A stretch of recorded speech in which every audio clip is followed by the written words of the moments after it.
Video बनाने का सिर्फ और सिर्फ एक मकसद है कि इन सब चीज़ों से क्या आप लोगों को फ़र्क पड़ता है कि हॉस्पिटल बिहार में नहीं है तो मेरी गलती, हमारी सरकार की कोई गलती नहीं है।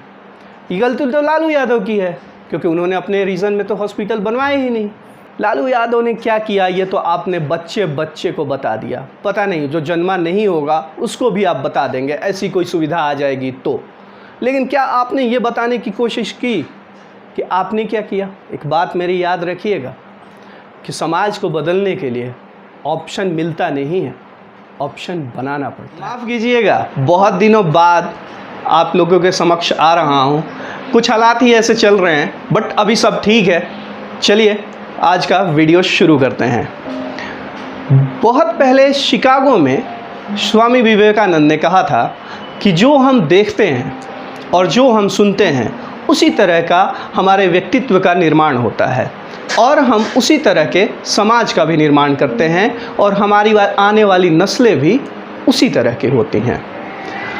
ये डायरेक्टली मैं कनेक्ट कर रहा हूँ आज की मीडिया से, आज के न्यूज़ चैनल्स से, क्योंकि आजकल जो न्यूज़ चैनल्स दिखा रहे हैं और जो सुना रहे हैं वो देखने और सुनने के बाद लगता ही नहीं है कि हम कोई न्यूज़ भी देख रहे हैं। ऐसा लगता है कि सरकार का कोई प्रवक्ता न्यूज़ चैनल पर बैठा हुआ है और वो सरकार की किसी योजना के बारे में बता रहा है और नहीं तो उसकी सफलता के बारे में बता रहा है। ये डायरेक्ट सवाल मैं आपसे पूछता हूँ क्योंकि आप भी न्यूज़ चैनल देखते हैं। एक न्यूज़ चैनल, एक जर्नलिस्ट और एक पत्रकार की भूमिका क्या होना चाहिए समाज में, उसका क्या कर्तव्य होना चाहिए, क्या धर्म होना चाहिए? मेरे हिसाब से एक तो ये कि वो सूचनाएं पहुंचाए और दूसरा हमारे समाज से जुड़ी हुई समस्याओं को दिखाए। आगे बढ़ने से पहले बहुत ही एक इम्पॉर्टेंट चीज़ मैं आपसे शेयर करने जा रहा हूँ। ये बार बार हम लोग जो भारत को यूएस बनाने की कोशिश करते हैं और हमारे नेताओं द्वारा जो कहा जाता है, एक क्लिप पहले ज़रा देखिए फिर हम बात करते हैं। That's enough. The other folks. That's enough. Pardon me, ma'am. Mr. Excuse President. me. That's enough. Mr. President, I had one other Peter, question, let's if go. I may ask, on the Russia investigation. Are you concerned that you may have? I'm not concerned indictments- about anything with that you the may have Russian indictments coming investigation because it's a hoax. Are you- That's enough. Put down the mic. Mr. President, are you worried about indictments coming down in this investigation? इस clip में आपने देखा Mr. President. कि world का सबसे powerful man जो US president है Trump के साथ एक अदना सा पत्रकार बहस कर रहा है। अब आप समझिए, जब हम भारत को यूएस बनाने की बात करते हैं तो ये हर लेवल पे होनी चाहिए।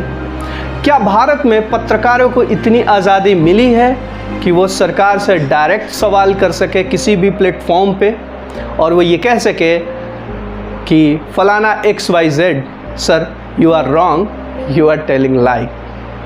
इतनी हिम्मत है? अरे साहब ये तो छोड़िए, इतना ही वो कर दे कि कोरोना में सरकार की तरफ से क्या क्या कमियां बरती जा रही हैं इस पे एक बहस हो जाए, यही दिखा दे वो। इतनी सी भी हिम्मत उनमें नहीं है। अब आप समझिए कि सरकारी तंत्र इस चौथे स्तंभ पे कितना हावी होते जा रहा है।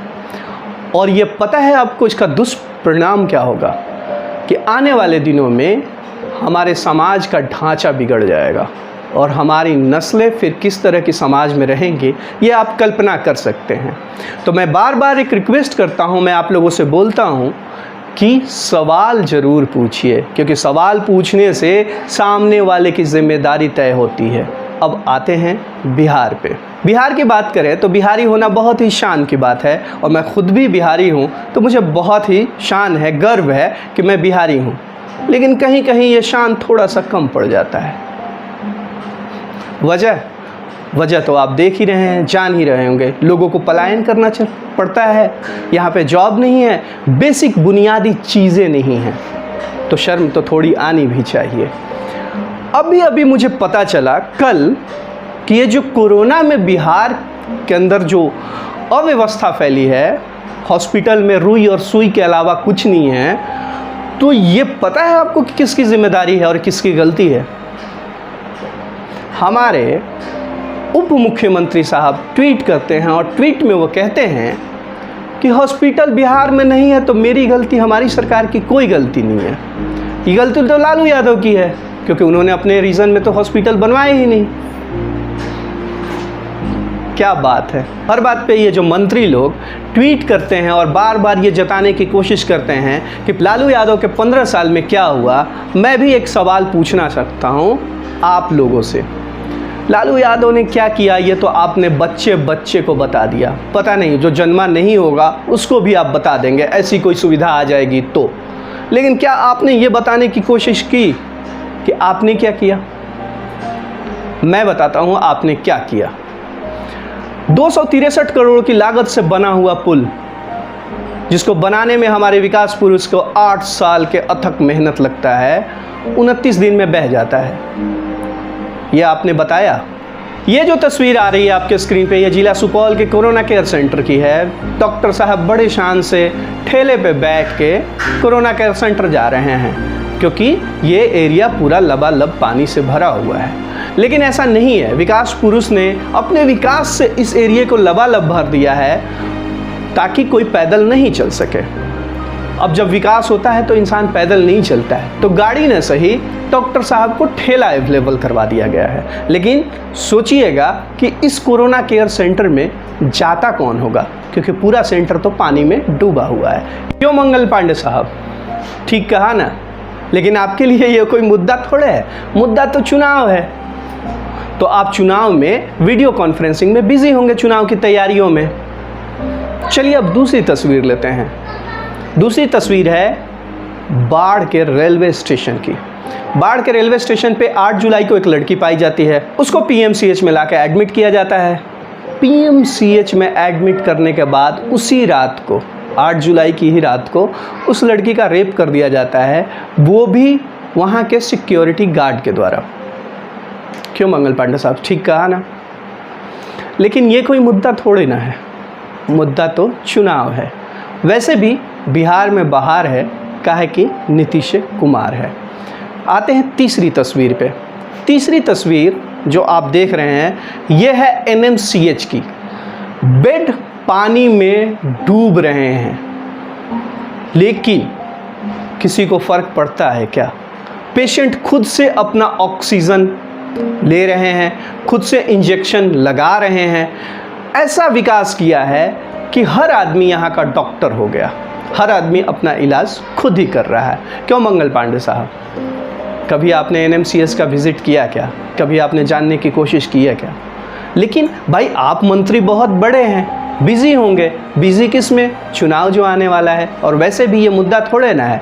जब बारिश रुकेगी, पानी घटेगा, तो एनएमसीएच से पानी खुद ब खुद उतर जाएगा।